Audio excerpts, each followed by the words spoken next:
Bueno, la tradición de Día de los Muertos es conocida en toda la República Mexicana.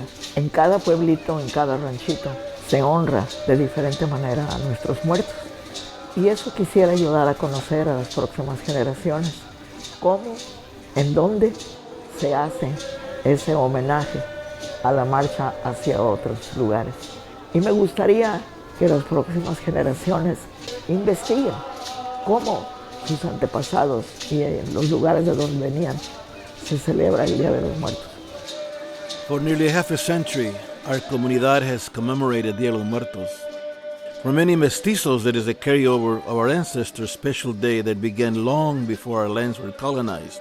The day continues our respect for our indigenous roots. It is just as important to us like our tortillas and tamales and the beautiful art creation that adorn our altares on Dia de los Muertos. El primer año que se hizo en el panteón se celebró misa y la persona encargada desde el primer día cuando el señor Montoya, mi compadre José Montoya, me habló para tener una celebración con los chicanos, dijo él. Había muchos jóvenes que pertenecían a parte del RCAF y la primera que estuvo allí fue Lupe, ahora Portillo, entonces era Lupe Carrillo. Y desde entonces ella ha sido la que nunca ha faltado el Día de los Muertos.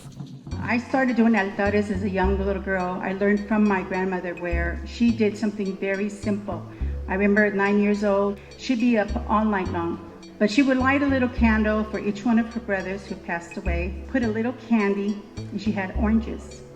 And an altar, we always had the Virgen de Guadalupe and the little Santitos, Santo Atoche, all the saints up on our altar. But when Dia de los Muertos came, even though I wanted to stay up with her and accompany her, she'd tell me, go back to sleep. Get your rest, go back to sleep. This is for grown-ups. I said, okay. But as I got a little older, I started working with the community. At 19, I did my first altar at the Washington Community Council. And for 2 years, I did it straight in a row until a proposal was put together. We started Dia de los Muertos here in Sacramento at St. Mary's Cemetery. Yes, we also did it at the Washington University Center. We had it at the bookstore. We had it at different community places as well. But then we started it in 75 at St. Mary's Cemetery was the first procession. And literally we carried a coffin. A volunteer would volunteer to lay in that coffin and get carried. We had our banners from different organizations. It was a very large group that went through in procession. We honor all 4 directions, north, south, east, and west. We honor the children, we honor the men, as well as the women, and our elders. They're all honored. The hard part was that we were getting cursed at. We were getting threatened. They didn't want the witches coming through the neighborhood. Keep your witchcraft away from our neighborhood. And we dealt with that with a couple of years. My very first ceremony, I started dancing with Senora Cobb.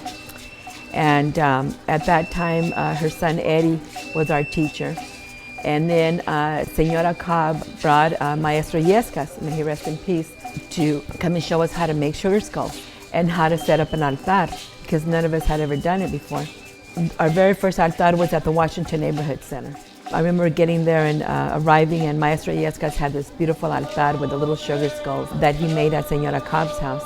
I remember the love that he had for the tradition, the love that he had for us, you know, the raza of the United States, and how proud of us he was that we were continuing in these traditions. We didn't know a lot, you know, we were just starting, but he was real proud of Senora Cobb for helping us, you know, and for moving us along. So when that first ceremonia happened, man, that was like the world opened up for us, you know, and as danzantes, he inspired us to continue for ourselves, but for our children. Back then, being 19, 20 years old, I never would have thought of that, but now I'm 57. To me, you know, his words and the words of Senora Cobb, you know, will always be in my heart for the love that we have for our tradition.